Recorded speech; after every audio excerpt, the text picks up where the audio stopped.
فيها.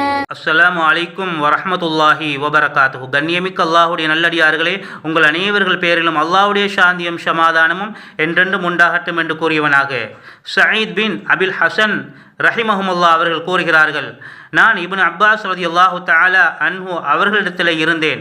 அப்பொழுது ஒரு மனிதர் வந்து சொன்னார், யா அபா அப்பாஸ், இப்னு அப்பாஸ் அவர்களே, இன்னி இன்சானுன் இன்னமா மைஷதி மின் சன்அதி யதி, நான் கைத்தொழில் செய்து வாழ்க்கை நடத்தக்கூடிய ஒரு மனிதனாக இருக்கிறேன். வ இன்னி அஸ்னஉ ஹாதிஹி தஸாவீர், நான் இந்த உருவங்களை வரைந்து தயாரிக்கிறேன் என்றார். அப்பொழுது இப்னு அப்பாஸ் ரலியல்லாஹு தஆலா அன்ஹு அவர்கள் அந்த வந்த மனிதரிடத்திலே சொன்னார், ஏ மனிதரே, அல்லாஹ்வின் தூதர் ஸல்லல்லாஹு அலைஹி வஸல்லம் அவர்கள் என்னிடத்தில் சொன்னதையே நான் உன்னிடத்திலே கூறுகிறேன். மன் ஸவ்வர சூரத்துன், யார் உருவப்படம் வரைகிறாரோ, ஃபஇன்னல்லாஹ முஅஸிபுஹு, அவனை அல்லாஹ் வேதனை செய்வான். ஹத்தா, இதுவரைக்கும் என்றால், யன்ஃபுஹ ஃபீஹி ரூஹ், அவன் எந்த உருவத்தை வரைந்தானோ அந்த உருவத்திலே உயிர் கொடுக்கும் வரை அல்லாஹ் அவனை வேதனை செய்வான் என்று சொல்லிவிட்டு சொன்னார்கள், வலேஸ பினாஃபிஹின் ஃபீஹா அபதா, அவனால் எக்காலமும் அந்த உருவத்துக்கு உயிர் கொடுக்க முடியாது என்றார்கள்.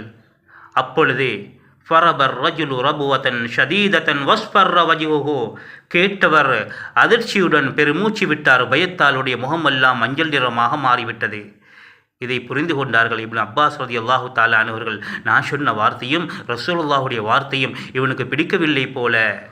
வைஹக்க, அந்த மனிதரை பார்த்து சொன்னார், உனக்கு கேடு உண்டாகட்டும், நீ வரைந்து தான் தீர வேண்டுமென்றால் உயிரற்றவைகளான மரங்களை போன்றவைகளை வரைவீராக என்றார்கள் இப்னு அப்பாஸ் ரலியல்லாஹு தஆலா அன்ஹு அவர்கள். ஜஸாக்குமுல்லாஹு கைரன். அஸ்ஸலாமு அலைக்கும் வரஹ்மத்துல்லாஹி வபரகாத்துஹு.